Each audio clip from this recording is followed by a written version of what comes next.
মুম্বাইৰ হুছেইন মনছুৰী বৰ্তমান অসমত চৰ্চাৰ কেন্দ্ৰবিন্দু হৈ পৰিছে। অসমতো আছে মুম্বাইৰ হুছেইন মনছুৰীৰ দৰে এজন যুৱক, যি প্ৰতিটো মুহূৰ্তত আৰ্তজনৰ কাষত থিয় দিয়ে। প্ৰতিটো মুহূৰ্তত আৰ্তজনৰ কাষত থিয় দিয়া এই বিশেষ যুৱকজনৰ জীৱনতো আছে বহু ঘাত প্ৰতিঘাতৰ কাহিনী। সেই বিশেষ যুৱকজনৰ কাহিনীৰে আমাৰ এই বিশেষ প্ৰতিবেদন। এসময়ৰ ছুইগি ডেলিভাৰী বয়, আজি হাজাৰ আৰ্তজনৰ ভৰসাৰ নাম সময় গগৈ। এসময়ত খাদ্য ডেলিভাৰীৰ দৰে কাম কৰা এজন সাধাৰণ যুৱক, কিন্তু হঠাৎ 2019 চনৰ পৰা তেওঁৰ মনটো কিছু সলনি হ'ল আৰু তেওঁ সদায় কৰি গৈছে মানুহৰ বাবেই কাম, আৰ্তজনৰ বাবেই কাম। যেতিয়াই কোনোবা বিপদত পৰা মানুহ দেখে, যেতিয়াই আৰ্তজনক দেখে, তেওঁ তেতিয়াই সেই আৰ্তজনৰ বাবে কাম কৰিবলৈ জঁপিয়াই পৰে। নাম সময় গগৈ। সাহায্যই তেওঁৰ পৰিচয়, মানৱতাই তেওঁৰ শক্তি। এসময়ত ছুইগিৰ ডেলিভাৰী বয় হিচাপে দিন কটাইছিল সময় গগৈয়ে, কিন্তু নিজৰ জীৱনৰ সংগ্ৰামৰ মাজতো আনৰ দুখ অনুভৱ কৰিবলৈ পাহৰা নাছিল তেওঁ। সেয়েহে আজিও যেতিয়া বিপদ আহে, বহু মানুহৰ প্ৰথম ফোনটো যায় সময় গগৈলৈ। বানৰ সংহাৰিতাৰ সময়ত নিশা 1 বজাতো থমকি ৰোৱা নাছিল। ৰাতিৰ 1টা বাজিছে, মই এগৰাকী বাইদেউক লগ কৰিবলৈ আহিলোঁ। তেখেতৰ এতিয়া 9 মাহ চলি আছে, মানে ডেলিভাৰী দিবলৈ সময় হৈছে, কিন্তু এতিয়া পৰিস্থিতি এনেকুৱা, তেখেতে থাকিবলৈ ভাল এডোখৰ ঠাই নাই। এটা ৰিলিফ কেম্পত আছে, ঘৰ বুলিবলৈ নাই।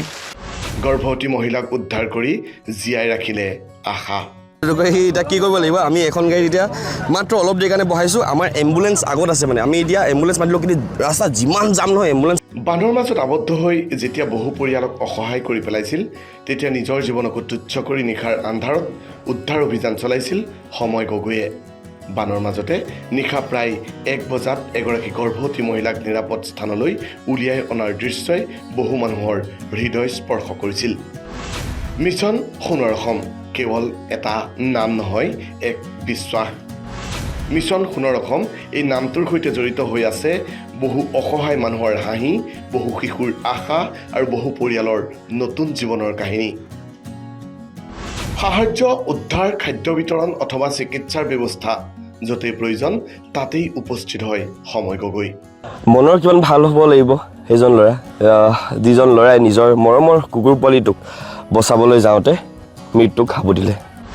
মানুহৰ বাবে জীয়াই থকা এয়াই তেওঁৰ আটাইতকৈ ডাঙৰ সফলতা। প্ৰশংসা বা প্ৰচাৰৰ বাবে নহয়, কেৱল মানুহৰ মুখত হাঁহি বিৰিঙাবলৈ দিন ৰাতি একাকাৰ কৰি আহিছে এই যুৱকজনে। তেওঁৰ এই নিস্বাৰ্থ সেৱাই বহু যুৱক যুৱতীকো সমাজৰ বাবে আগবাঢ়ি আহিবলৈ অনুপ্ৰাণিত কৰিছে। এজন সাধাৰণ ডেলিভাৰী বয়ৰ পৰা আজি মানৱতাৰ এক প্ৰতীক। সময় গগৈয়ে হয়তো কোটি টকাৰ সম্পত্তি গঢ়া নাই, কিন্তু গঢ়িছে হাজাৰ হাজাৰ মানুহৰ আস্থা আৰু বিশ্বাস। সমাজত এনে মানুহ থাকিলে বিপদ কেতিয়াও কেৱল বিপদ হৈ নাথাকে, সেই বিপদৰ মাজতেই জন্ম লয় আশাৰ নতুন পোহৰ। পদবীয়ে নহয়, কৰ্মই মানুহক ডাঙৰ কৰে। সময় গগৈ এটা নাম, যি নামৰ সৈতে জড়িত আছে মানৱতাৰ সুগন্ধ। News desk report, current Assam.